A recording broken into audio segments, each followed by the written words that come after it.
Shadow and Bone Chapter 1.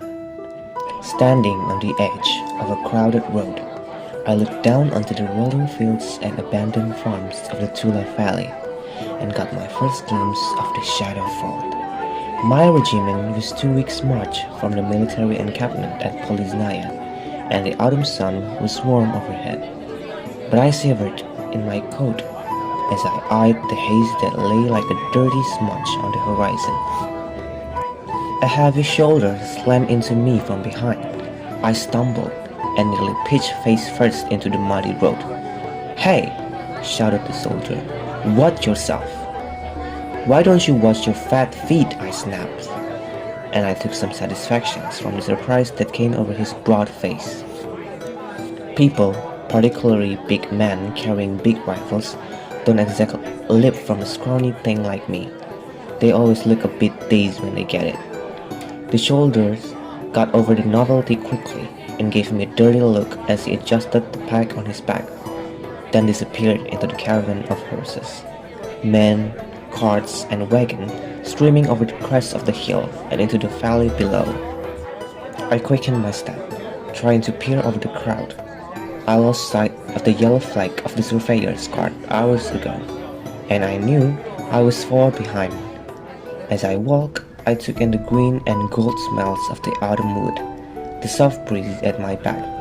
We were on the Vai, the wide road that had once led all the way from Ost-Alta to the wealthy port cities on Ravka western coast. But that was before the Shadow Fort. Somewhere in the crowd, someone was singing. Singing? What idiot is singing on his way into the fog? I glanced again at the smudge on the horizon and had to suppress a shudder. I'd seen the Shadow Fort on many maps, a black slash that had severed Ravka from its only coastline and left it landlocked.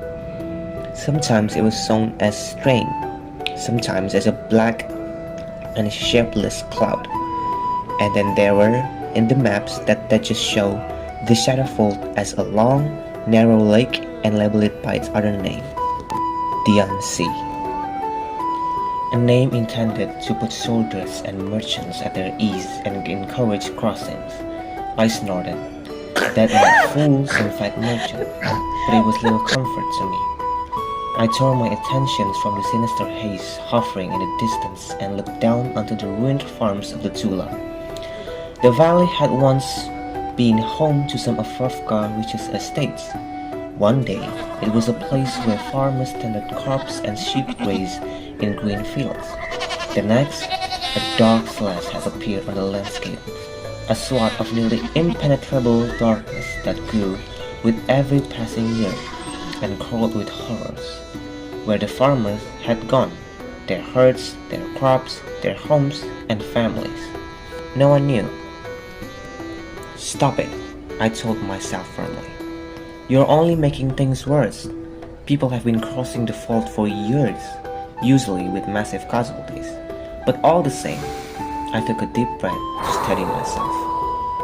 "No fainting in the middle of the road," said a voice close to my ear as a heavy arm landed across my shoulders and gave me a squeeze. I looked up to see Mal's familiar face, a small, and has bright blue eyes as he fell into step beside me. "Come on," he said, one foot in front of the other. "You know how it's done. You're interfering with my plan." "Oh, really?" "Yes.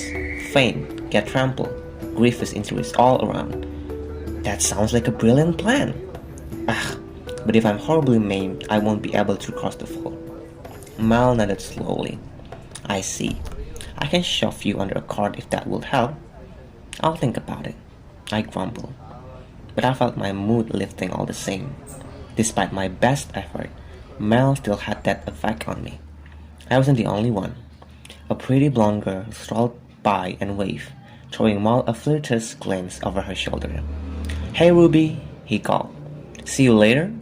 Ruby giggled and scampered off into the crowd. Mal grinned broadly until he caught me eye roll. "What? I thought you liked Ruby." "As it happens, we don't have much to talk about," I said drearily. I actually had liked Ruby at first. When Mao and I left the orphanage at Karanzim to train for our military service in Poliznaya, I'd been nervous about meeting new people.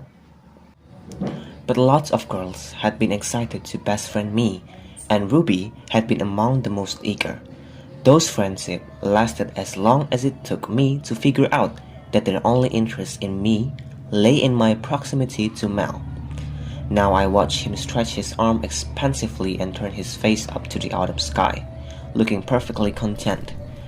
There was even, I noted with some disgust, a little bounce in his step.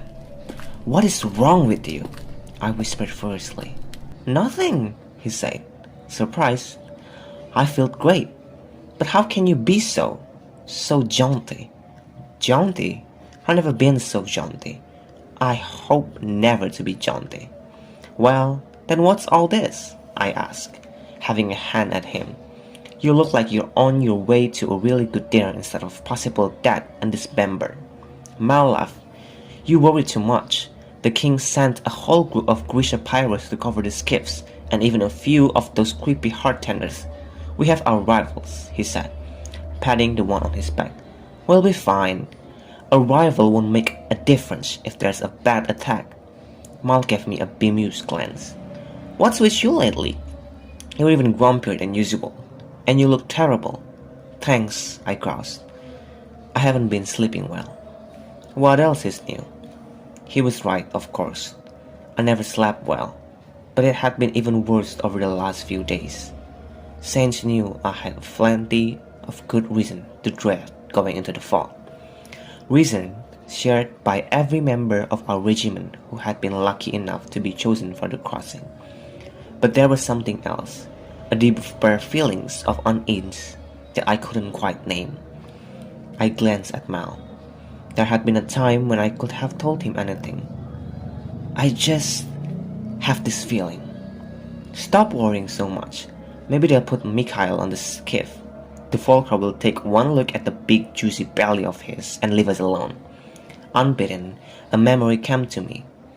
Mal and I sitting side by side in a chair in the Duke's library, flipping through the pages of a large leather-bound book. We happened on an illustration of a Volker, long, filthy claws, leathery wings, and rows of razor-sharp teeth for feasting on a human. They were blind from generations, spent living and hunting in the fog, but legend had it they could smell human blood from miles away. I pointed to the page and asked, "What is it holding?" I could still hear Mel whisper in my ear, I think it's a foot." We slammed the book shut and ran squealing out into the safety of the sunlight. Without realizing it, I stopped walking, frozen in place, unable to shake the memory from my mind. When Mal realized I wasn't with him, he gave a great beleaguered sigh and marched back to me. He rested his hands on my shoulders and gave me a little shake. "I was kidding. No one's going to eat Mikhail." "I know," I said, staring down at my boots. "You're hilarious." "Alina, come on. We'll be fine." "You can't know that. Look at me." I willed myself to raise my eyes to his. "I know you're scared. I am too. But we're going to do this, and we're going to be fine. We always are. Okay?" He smiled, and my heart gave a very loud thud in my chest. I rubbed my thumb over the scar that ran across the palm of my right hand and took a shaky breath. "Okay," I said grudgingly, and I actually felt myself smiling back. "Madame's spirit have been restored!" Mal shouted. "The sun can once more shine." "Oh, will you shut up?" I turned to give him a punch, but before I could, he grabbed hold of me and lifted me off my feet. A clatter of hoofs and shouts split the air. Mal yacked me to the side of the road, just as the huge black coach roared past, scattering people before it as they ran to avoid the pounding hoofs of 4 black horses. Beside the whip-wielding driver perched 2 soldiers in charcoal coats, the dark blue. There was no mistaking his black coat or the uniform of his personal guard. Another coach, this one's lacquered red, rumbled past us at a more leisurely pace. I looked up at Matt, my heart racing from the close call. I whispered. Miles suddenly seemed to realize that he had his arms around me. He let go and hastily stepped back. I brushed the dust from my coat, hoping he wouldn't notice the flush on my cheeks. A third coach rolled by, a lacquered in blue.